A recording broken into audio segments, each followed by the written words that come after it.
An astronaut was on a mission on Mars when suddenly a storm hit in the distance. The team members were struggling to move forward in the storm. Suddenly, the antenna was blown down by the hurricane and hit a teammate. The system showed that his spacesuit was torn. The captain had to terminate the mission and order an evacuation. At this time, the aircraft was tilted by the hurricane. If it did not take off, it would probably be wiped out.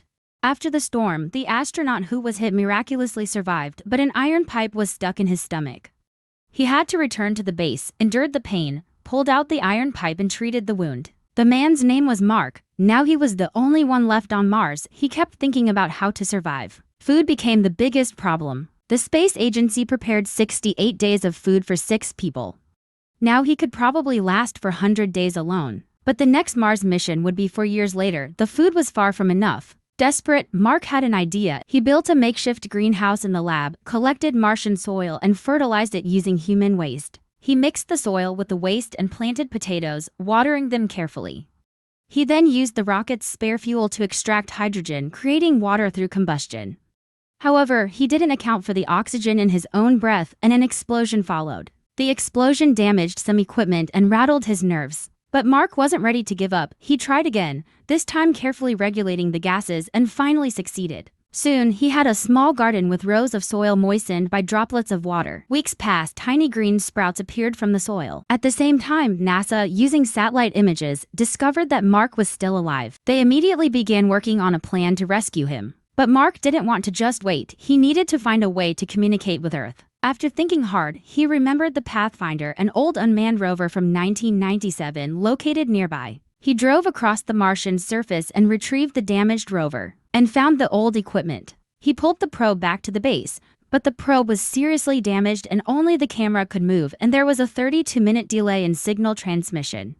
Mark took out a few signs and asked if the Earth could receive them. Half an hour later, the camera turned to yes, and Mark was very excited. He finally got in touch with the Earth. Mark drew a circle on the ground with the probe as the prototype, and then divided the circle into 16 equal parts with a cane beam.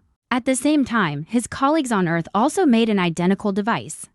After 30 minutes of waiting, the camera finally started to move. Mark hurriedly recorded every character that the camera pointed to and translated it according to the table. Later, with the assistance of NASA technicians, he rewrote 20 sets of codes of the Mars rover and successfully hacked into the satellite's broadcast channel. It turned out that NASA had been preparing a rescue plan, but the preparations would take some time. Unfortunately, just as Mark began to feel secure, another disaster struck.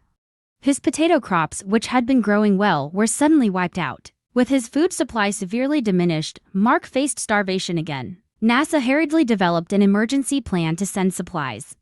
A rocket was launched, but to everyone's horror, it exploded during takeoff. Mark was devastated when he learned the news. He had already resigned himself to death once before, but now the despair was worse. With no food left, his situation seemed truly hopeless. But then, a glimmer of hope came from an unexpected source. The Chinese Space Agency offered to help. They had a rocket already in development. At the same time, an astrophysicist named Rich Pernell proposed a bold idea. The Ares spacecraft, which was returning to Earth, could be redirected. By using a gravity assist from Earth, it could return to Mars, pick up Mark, and bring him home. The plan was risky, but it was the only option. Mark had to reach a lander located over 3,000 kilometers away. He began a long, arduous journey across the Martian landscape, driving for hours each day, stopping to recharge the rover's battery. It took him 7 months to reach the lander. When he arrived, he had to strip the lander of everything unnecessary to make it light enough for launch. Even the top cover was replaced with a canvas. Finally, the day came. Mark launched from Mars in his stripped-down, and the world watched as Mark blasted off from Mars. The acceleration broke his ribs and he passed out from the pressure, but his vital signs remained stable. The Ares spacecraft, piloted by his crew, calculated his position. The relative speed between the two reached 42 meters per second. It was impossible to catch him at such a high speed. At this time, Mark woke up. He thought of a way, which was to pierce the spacesuit with a sharp object and use the leaked gas as power to fly to the Ares spacecraft, just like Iron Man.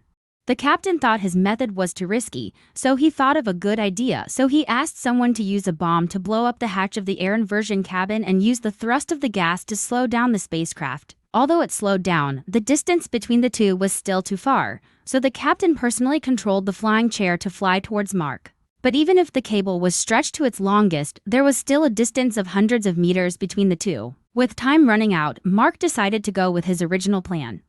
He punctured his suit and used the gas to propel himself towards the captain. They missed each other on the first try, but Mark managed to grab onto a cable and was finally pulled aboard. And after some effort, the two finally entangled together and Mark was saved. He had been trapped for 2 whole years, and it was his spirit of never giving up that supported him and saved his life today.